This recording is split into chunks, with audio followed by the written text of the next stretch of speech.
You wake up. The fire is out. You are the last one, but you are not human. Not exactly. Something moved outside. You froze. It wasn't an animal.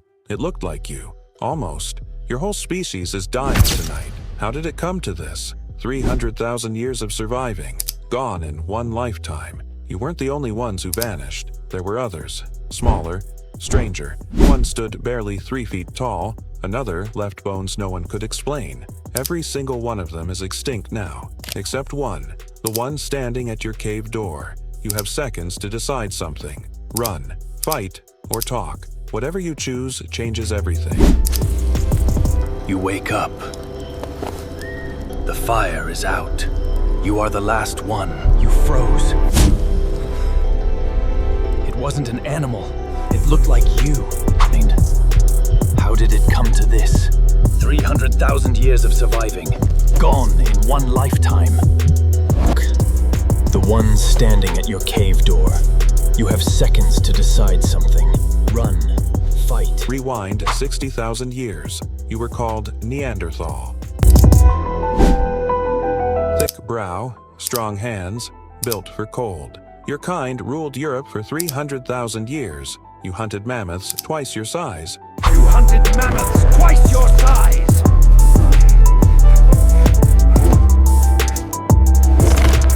You buried your dead with flowers. You were never the mindless brute they said. Then the climate turned against you. Sound easy to survive? It wasn't. Herds vanished. Land froze. Food disappeared. Your clan shrank from 50 to 12. Then new footprints appeared in the snow. Not your kind. Something new. They called themselves Homo sapiens.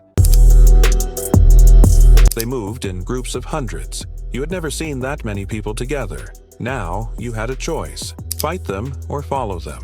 Fighting meant fewer mouths to feed. Following meant losing control. You chose to follow at a distance. That decision cost you more than you knew. They built fires bigger than yours. They shared tools with strangers, not just kin. That's how they got so many hands to help. Your people trusted only blood family. Small circles don't survive big winters. Isn't that darkly funny? Cooperation was the real weapon. Not spears, not muscle, numbers. You reached your camp with news that changed everything. A new rule had just entered your world. Share this land or lose it entirely. Winters got sharper. Sapiens' numbers grew. Every hunt got harder to win. Think that was the worst part? Wait. A sickness moved through camp like smoke. No cure, no healer, no answers. Now a second fork appeared before you. Stay isolated and starve slowly, or approach them and risk everything. You chose to approach, alone.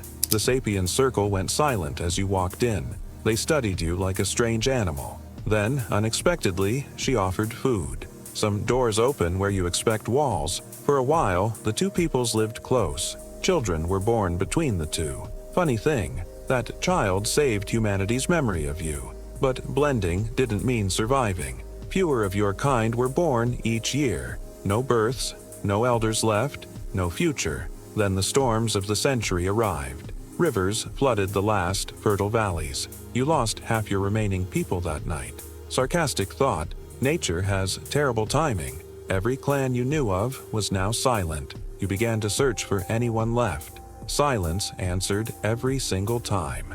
Then, finally, you found one small fire. You ran toward it faster than you'd run in years. You reached the fire. It was cold. One last set of footprints led away. You had just become the very last one.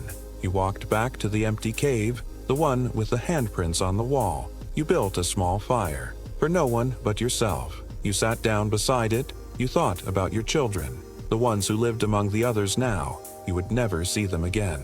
But some part of you would remain in them. You did not know that word yet. DNA.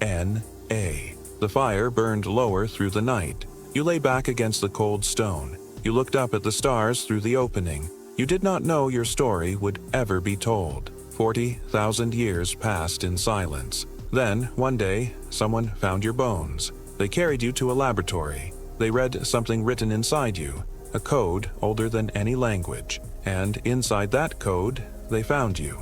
Not gone, not erased, still here. Every person alive outside Africa carries a piece of you. a little of your cold resistance, your immune strength. You were never really the ones who lost, but you were not the only ones erased and remembered. Homo floresiensis, barely 3 feet tall. Homo naledi, buried deep inside caves. Denisovans, known only from a fingertip. All different, all human, all gone now. So why are we still here? Not strength, not size, not weapons, connection, numbers, the refusal to stay alone. That is the thread that never broke. From his hand to yours, unbroken. You are not the ending of this story. You are every ending, still walking forward. So here's a question worth sitting with. If you carry pieces of the vanished, are they really gone at all? Comment your percentage. You might be part of this story. Subscribe. The next lost species is waiting. They didn't win with strength. They won with numbers and the will to stay together. An island shrank them, but it never shrank their mind. No one taught them to grieve like this. They chose it themselves. An entire people, known only from one small piece of bone. Some doors open exactly where you expect walls. You are not the ending of this story. You are every ending, still walking forward.